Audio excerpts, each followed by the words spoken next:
Shalom, selamat pagi Bapak Ibu Saudara yang dikasih dalam Tuhan. Puji Tuhan, pagi hari ini saya menyapa kembali setiap umat Tuhan dimanapun Bapak Ibu Saudara berada yang mengambil waktu untuk merenungkan firman Tuhan. Saya bersyukur karena hari ini kembali saya boleh menyapa setiap umat Tuhan untuk membagikan kebenaran firman Tuhan sebelum kita memulai segala sesuatunya di sepanjang hari ini, karena saya percaya saudara dikasih dalam Tuhan, hari di mana kita hidup adalah hari-hari yang semakin jahat.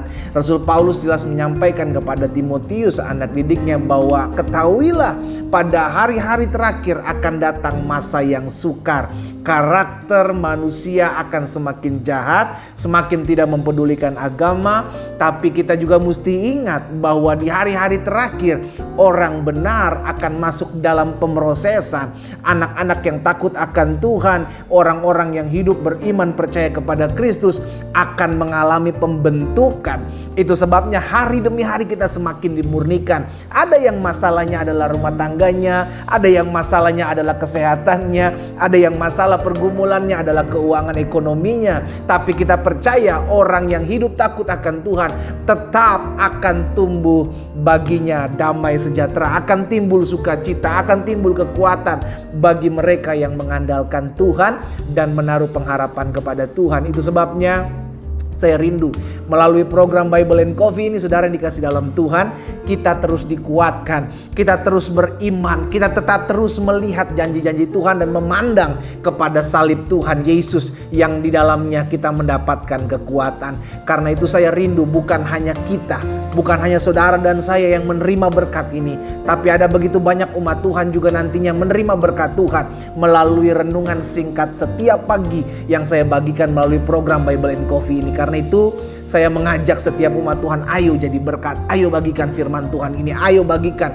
renungan singkat ini di akun-akun media sosial saudara, di Facebook saudara, di WhatsApp grup saudara, sehingga melalui hidup saudara dan saya nama Tuhan dipuji dan dipermuliakan. Karena saya percaya kita ada untuk menjadi berkat, kita ada untuk menguatkan orang lain. Mungkin saudara berkata, tapi pendeta saya masih punya masalah. Mungkin saudara berkata, tapi pendeta pergumulan saya belum selesai. Tapi saya mengerti orang yang sambil menangis tapi dia berjalan maju untuk menabur benih, maka akan ada sorak-sorainya. Amin saudara. Masalah belum selesai, pergumulan masih ada, doa-doa kita belum dijawab, namun kita mau menjadi berkat buat orang lain. Karena saya percaya bagian kita, pertolongan kita datang dari Tuhan. Tapi ada kalanya pertolongan orang lain datang dari kita. Dengan kita menjadi berkat, maka nama Tuhan dipuji dan dipermuliakan. Kita berdoa, kita datang kepada Tuhan. Bapa, dalam nama Yesus, terima kasih buat setiap kesempatan, buat setiap anugerah yang Tuhan berikan bagi kami hari ini. Kami masih boleh diberikan kesempatan untuk mendengarkan renungan firman-Mu. Kami percaya dunia boleh lenyap dengan segala keinginannya. Dunia akan lenyap dengan segala keinginan. Dan kami percaya orang yang benar, orang benar di hadapan Tuhan, orang yang melakukan kehendak Tuhan akan tetap hidup untuk selama-lamanya. Karena itu kami perlu firman-Mu, kami perlu pewahyuan dari Tuhan. Bicara bagi masing-masing kami ya Roh Kudus. Urapi kami dengan roh hikmat dan wahyu, sehingga kami mengerti akan kebenaran. Dan biarlah kebenaran itu yang memerdekakan hidup kami. Dalam nama Yesus kami berdoa. Haleluya. Amin. Amin. Puji Tuhan. Nah saudara yang dikasih dalam Tuhan, ada satu kebenaran firman Tuhan yang saya mau sampaikan buat setiap kita di dalam Kisah Para Rasul pasal yang pertama ayat yang ke-8. Saya mengerti banyak anak-anak Tuhan sudah tahu betul tentang ayat ini. Apalagi hari Minggu kemarin kita baru merayakan Pentakosta, ya kan? Hari di mana Tuhan Yesus mencurahkan Roh Kudusnya buat murid-muridnya. Kita percaya bahwa ketika kita menerima Yesus sebagai Tuhan dan Juru Selamat, kita menerima Roh Kudus. Roh Kudus yang sama 2000 tahun dicurahkan di loteng Yerusalem kepada murid-muridnya, maka Roh Kudus yang sama yang kita terima. Dan apa yang firman Tuhan katakan dalam Kisah Rasul pasal yang pertama ayat 8 ini, saudara perhatikan. Alkitab mencatat seperti ini, tetapi kamu akan menerima kuasa. Sama-sama bilang sama saya akan terima kuasa. Amin. Saya akan terima kuasa. Jadi saya percaya ketika Roh Kudus ada atas kita, kita punya kuasa. Sama-sama taruh tangan kanan kita di dada. Sama-sama bilang sama saya, kepada saya diberikan kuasa. Amin. Kepada saudara dan saya kita diberikan kuasa. Kapan kita punya kuasa? Kita akan menerima kuasa kalau Roh Kudus turun atas saudara dan saya. Dan kita akan menjadi saksi Tuhan di Yerusalem, Yudea, Samaria sampai ke ujung bumi.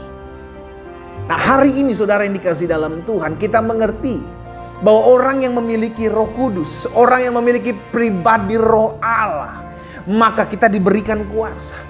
Kuasa untuk mengatakan tidak kepada dosa. Kuasa untuk menjadi anak-anak Allah. Kuasa untuk menaklukkan dunia melalui iman. Kuasa itu diberikan kepada saudara dan saya. Tapi kita mesti ingat, ketika Alkitab mencatat sudah dikasih dalam Tuhan, kamu akan menerima kuasa kalau Roh Kudus turun atas kamu. Tidak berhenti sampai situ. Tapi ada kata selanjutnya yang mengatakan, dan kamu akan menjadi saksiku. Nah, ini yang perlu kita ingat. Ada banyak orang pengen punya kuasa ini. Ada banyak orang pengen punya kuasa. Tapi tidak banyak orang yang mau menjadi saksi Tuhan. Ini tidak bisa dilepaskan antara memiliki kuasa dan bersaksi. Karena bersaksi, karena memiliki kuasa, maksud saya dikaruniakan kepada saudara dan saya. Untuk kita bersaksi. Sehingga ketika kita bersaksi, kuasa itu menyertai. Sama-sama bilang sama saya, kuasa menyertai saya ketika saya bersaksi. Amin. Karena kuasa dipakai bukan buat gagah-gagahan. Kuasa dipakai bukan untuk show off, bukan untuk sombong. Kuasa dipakai untuk menyertai saudara dan saya tatkala kita bersaksi. Maka Yesus bilang tanda-tanda ini menyertai orang percaya. Ia akan tumpangkan tangan seorang sakit menjadi sembuh. Ia akan mengusir setan-setan. Ia akan menyembuhkan orang sakit. Kuasa ini yang akan menyertai hidup saudara dan saya tatkala kita bersaksi. Sekarang jadi pertanyaan buat setiap kita, maukah kita bersaksi?